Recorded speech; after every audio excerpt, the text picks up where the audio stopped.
Good evening, everyone. Thank you for being here today. It means something when people show up, not just for an event, but for each other. In too many of our neighborhoods, especially in underserved communities, the struggle of mental health and addiction are heavy and often invisible.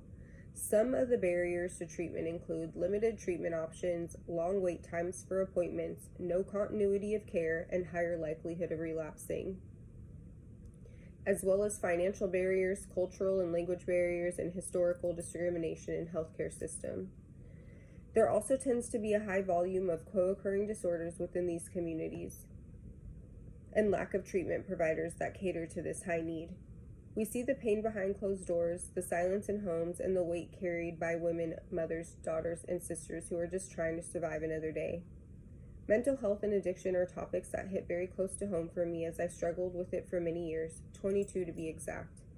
I also come from a family of addiction and high mental health and lost multiple family members to this debilitating disease. I now use my testimony to help others alongside my daughter that still struggle with mental health and addiction every day. Working at Macallister's 90-day men's program, my life feels so full and I have so much purpose every day. I'm able to provide knowledge based on my lived experience, and for that I know I make a difference. I do this with the support of a nonprofit organization called Fat Camp. Fat Camp not only promotes mental health and wellness with a women and girls softball season in the summer, but we advocate for several other nonprofits and community members throughout the year, based on need. This organization has given me and my daughter so much love and confidence over the last 5.5 years of my sobriety.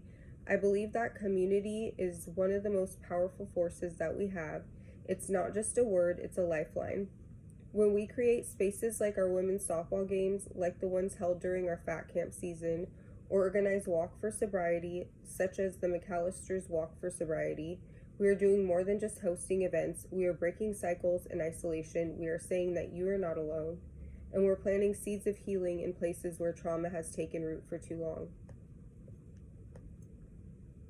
Empowerment starts when someone feels seen. It grows when someone feels safe enough to share their story without shame, and it multiplies when we come together not to fix each other but to lift each other up. The work we do is far from easy, and mental health care resources are still so far out of reach for the ones that need it the most. Treatment options for addiction are often scarce or unaffordable. I refuse to let these barriers stop my daughter and I from bringing awareness and walking in our purpose. I will continue to be a part of developing processes and procedures during major disasters to support mental health and hold spaces that center healing, connection, and hope, especially for women and girls who have carried too much for too long.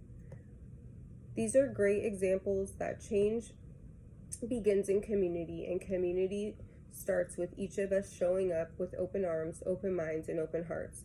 Let's continue to walk together, to build together, and heal together. Thank you.